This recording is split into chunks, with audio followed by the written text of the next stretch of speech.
continues from New York City with Cynthia McFadden. The black girl curse is a term we learned from a group of 4 friends, single women in Atlanta 2 years ago, a term they used to describe their marriage prospects. The fact is, a staggering 70% of black women in America are unmarried, compared to 45% of white women. The solution, according to the controversial author you're about to meet, for black women to stop waiting around for black men. ABC's Lindsay Davis tackles the issue.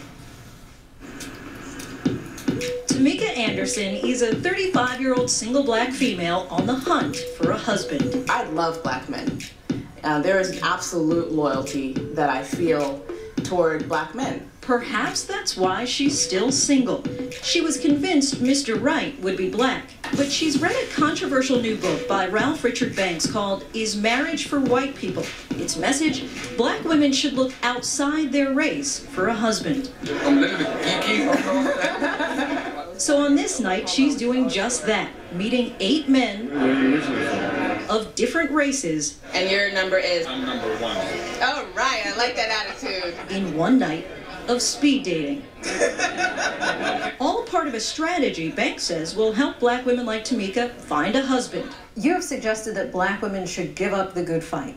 Is that to suggest give up on black men? Black women have fought the good fight. They have engaged in a noble endeavor of trying to lift black men. That strategy hasn't really worked. I really enjoyed this. The idea that black women should give up on black men has made people angry.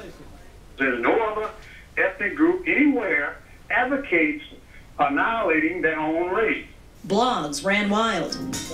Welcome back. And even Gayle King, Oprah's best friend, was horrified by the idea. And by the time I was done with your book, I thought, should I slit my wrist? Or is there still hope? King, after all, is part of the staggering 70% of black women who are unmarried, compared to only 45% of white women.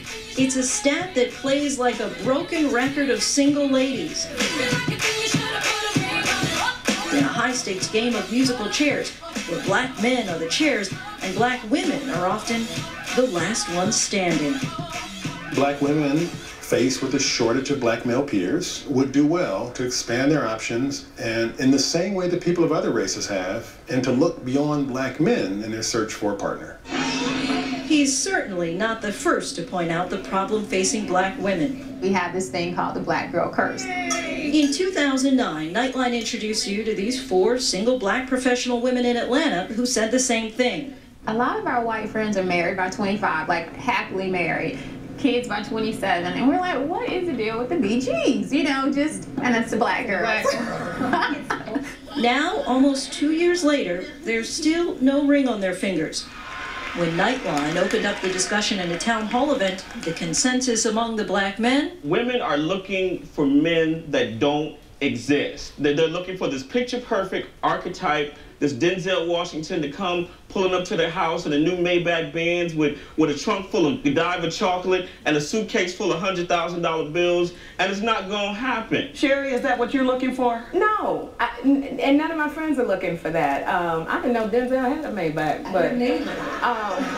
Expectations aside, Banks says there's an actual shortage of black men who are ready for marriage. There's a social catastrophe that we're in the midst of with respect to black men. Imprisonment numbers, the unemployment numbers, underperformance academically. These are crises, not only for African Americans, but for the nation. Some critics say Banks is just capitalizing on the fears of black women who are convinced they'll never tie the knot. In one review, someone said that you denigrate men and dispirit women and call you a profiteer, a racial pimp. And I think the view is wrong. Black men are actually a source of much of the disadvantage that black women encounter. His solution hinges on just how realistic it is for black women to marry outside their race.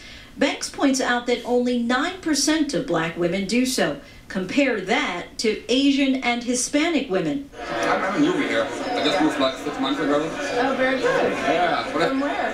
From Frankfurt. From Frankfurt. Yeah. So you're Ethiopian, Somalian, something like that originally? Not at all, actually.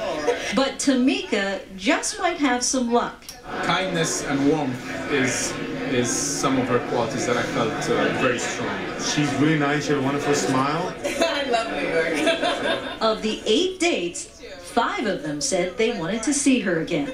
There were definitely the buds of possibilities, so that was pleased about. I'm glad I'm giving myself the opportunity to think broad. I'm glad I gave myself that permission. For Nightline, I'm Lindsay Davis in New York. Our thanks to Lindsay Davis for exploring that perplexing problem. Next up, the wildest cooking show you're ever likely